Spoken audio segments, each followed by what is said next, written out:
So guys, first come to this website gigabyte.com. You can see here this official website. Then here right hand side you can see here search button. You just type your model number Gigabyte Z890 AERO D. Okay, and then hit enter. Then guys click to product and this one.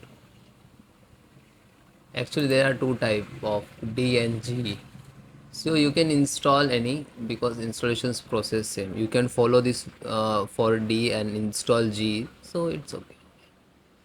Go to this tab, then this is your motherboard. Click to support.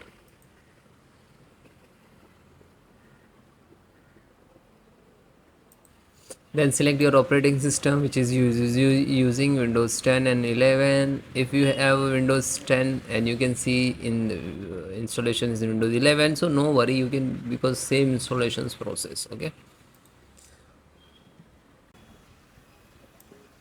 LAN driver, click to download. It is done, and then single click to open, double click to open, then click to yes. You can see LAN driver, and then close it.